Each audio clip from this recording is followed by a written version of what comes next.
Families who lost loved ones in a deadly crowd crush in South Korea over 3 months back remain dismayed at the pace of investigations. 159 mostly young people died in Seoul's Itaewon district last year on October the 29th after hundreds packed into a narrow alley during Halloween celebrations.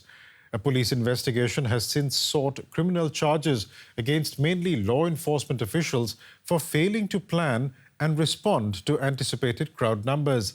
A former police chief and former mayor are among 6 officials arrested. But families who lost loved ones on that day told DW accountability should stretch to the very top. Early in the morning of last October 30th, Cho Mi-eun got the call every mother dreads. Her son Ji-han had been killed, and she needed to come to identify his body. I asked if it was a mistake, and he told me to come, so I hurried there. When I went into the emergency room, Ji-han was lying down. But he looked so clean and pretty that I didn't think this was a dead boy, my son. Lee Ji-han was a promising actor and one of 159 mostly young people who died in the Halloween crush. Over 3 months later, Lee's father is still infuriated at the negligence that led to so many deaths. Emergency calls were made one by one starting at 6:34 p.m. And even though there were 11 reports before 10:15, the accident still happened and police were dispatched only 4 times. If the police had handled the situation properly, this disaster would never have happened. Not a single person would have died. The tragedy has shaken confidence in public officials. This is the alley where the crowd crush took place last Halloween, just 50 meters from exit 1 of Itaewon Station. As more information emerges from various investigations, the same questions remain. Why weren't better safety measures in place and emergency services quicker to respond? Initially, some top officials suggested the disaster could not have been prevented, leading to protests by the victims' families and their supporters seeking the truth. And while several police and local officials have been indicted for negligence, high-level officials have so far been spared.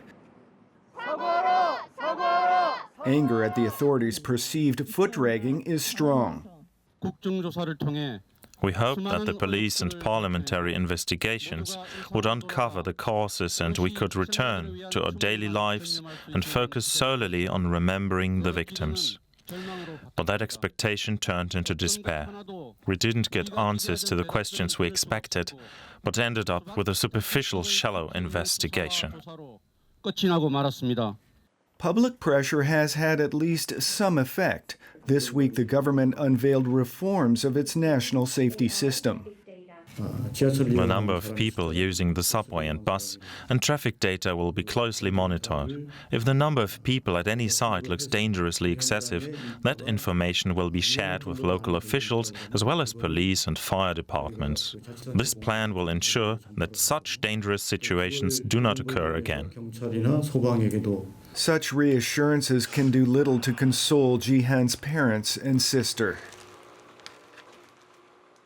We're just asking for a sincere apology for the bereaved families, understanding and sympathy for our hearts, and for our children to have a proper memorial built in a warm place. Mornings this week begin with 159 bows as family members mark 100 days since the Itaewon crowd crush tragedy. But those families are still waiting for answers to their questions and for those ultimately responsible to finally be held accountable for their failures. Correspondent Frank Smith, who filed that report, joins me now from Seoul with more. Frank, police have arrested 6 officials and recommended criminal charges against others. Why do family members think this is inadequate? Well, the family members that I spoke to, they expressed to me the gravity of this tragedy. 159 people died here, and they believe the accountability needs to reach the very top. That includes the Minister of Interior and Safety, Lee Sang-min, who initially within 48 hours of this disaster suggested that it could not have been prevented, as well as the national police chief and even the prime minister. Those individuals, again, not being held accountable, or calls from the presidential office, Yoon Suk-yeol, to ask for their resignations. I think many of the family members feel that this is kind of adds insult to injury when it's not taken to the same gravity of again, this tragedy. Speaking of top officials from the government, you had South Korean President Yoon Suk-yeol, who apologized for the tragedy last year. But as we saw in your report, Frank, those who lost family members in the tragedy don't think that's sincere enough. Why do they believe that? Well, I think it has to do with the apology not really being the same as they feel taking responsibility, and also the nature of some of the other remarks that officials have made. For example, the prime minister also suggested that one of the victims who committed suicide, took his own life after his friend had died, should have been more, had a stronger will in seeking treatment. Also, on the 49th day following this tragedy, rather than attend a special Buddhist memorial that was organized, that was attended by hundreds, President Yoon attended a Christmas lighting ceremony and behaved jovially there. And I think that really rubbed the family members the wrong way as well.